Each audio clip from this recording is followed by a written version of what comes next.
Hi, fourth graders. Today you should be watching this lesson on Monday, April 27th. It is going to be our second review day. We have a test tomorrow, Tuesday, the 28th. It will be on a Google form, just like your fraction test was. And I really ask you to take this test seriously. We are still doing grades. We are still taking test scores. You will still have a report card at the end of the year. Our average on our last tests was a C-, and that's not okay with me. I know we can do better than that. Okay, so let's make sure that we are watching the lesson videos. Let's make sure we're doing the assignments that I ask you to, and let's be better on this next test, okay? So today your final assignment is this assignment that says review. It kind of got cut off there, but it says Chapter 17 post-test. This is very similar to what your tests normally look like, except for tomorrow, your test will be on a Google form, okay? I'm not going to do any of this one with you. I did about half of the other one with you on Friday. I'm not going to do any of this one with you at all. The only thing I will do for you on this one is read you the instructions, okay? But I'm not going to do any of this with you. So when the video is done, your assignment today is no IXLs, nothing like that. Just do this as if it were a test and prepare for your test tomorrow. Number 1, choose which statement is true. So you have a lot of decimals here. Think of all of these as money. Think of it all as money. And which of these is true? Number 2, which shows 52 thousandths written as a fraction? Number 3, which shows an equivalent decimal and mixed number for the model? So here they're showing 3 and 0 tenths, 3 and 5 tenths, and 4 and 0 tenths. Which decimal is equivalent to 3/5? Okay, this one I'm going to give to you because we didn't talk about fives in the denominator. We only talked about tens, hundreds, and thousandths. Let me zoom you in here. The trick with fives is all you have to do is double the top number. What is 3 plus 3? 6. So your answer for this one is 0.6. And remember, if we have 0.6, we can put zeros behind it. So the answer for this one is C. I'll give that one to you right now. Okay. Number 5, which decimal is equivalent to 37 hundredths? Number 6, which shows 492 thousandths written as a decimal?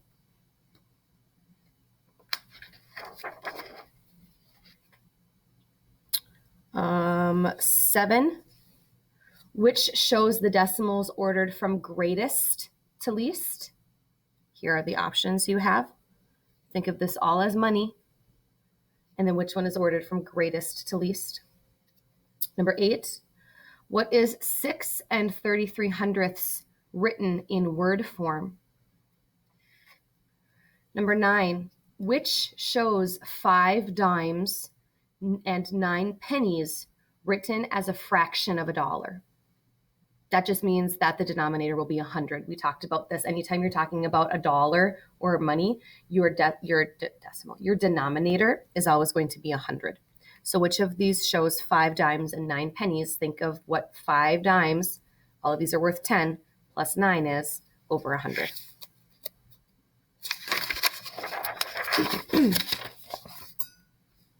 Ten, which mixed number is the equivalent to 4 and 60 hundredths? Again, I'm going to tell you this one because we didn't work with with numbers that had a denominator other than 10, 100, or 1,000. So the answer for this one is A. Remember, we double the top number when it comes to fives, and we should get whatever number comes right after the decimal. 3 plus 3 is 6. So this answer is here. Number 11, which decimal is equivalent to the model? These are hundredths. Okay, this is going to be out of 100. How many of them are shaded? 12, which shows the decimals ordered from least to greatest? Number 13, which shows 3 and 209 thousandths written in expanded form?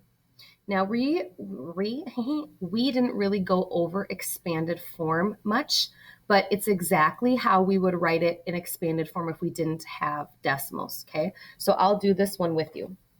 So here we have 3, which is a whole number, okay? So we need to look at just where is 3 as a whole number by itself, right here. None of these other ones could potentially work. So already I know that this is the answer, but I'm going to show you why this is the answer. Now we have a 2 in the 10ths spot. Here's a 2 in the 10ths spot. We have a 0 in the 100ths spot. So we need to make sure we have zeros in the 100ths spot.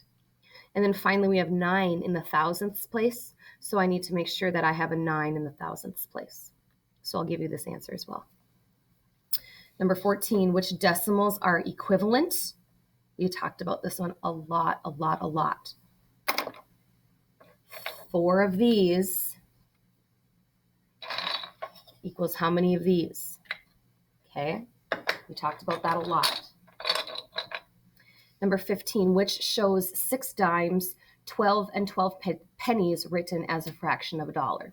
So 6 dimes, think of how much a dime is worth, add the 12 pennies, and how much is that over 100?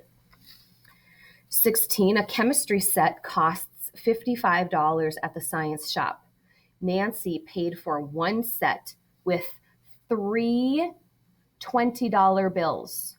So how much change did she receive? So think to yourself, how much would 3 $20 bills be? And then subtract 55 from that. That's how you find your change. Number 17, Amos lived 2.5 miles or 2.5 miles from the park. Brandy lives 2.9 miles from the park. Carol lives 2.09 miles from the park. Dan lives 3 miles from the park. Who lives the closest to the park? Okay. That's your assignment for today. Act like this is the test, okay? Take this seriously. Do this test. That is your only assignment. If you want to do extra things, you can always go into iExcel, but you do not have to. Your only assignment for today is to do this review and pretend it's your test. Your test will be tomorrow, Tuesday, the 28th, on a Google form. And that will be your only assignment. You will not have an iExcel assignment on the day we have a test. If you do need my help with this, let me know. I will be here for you. And good luck.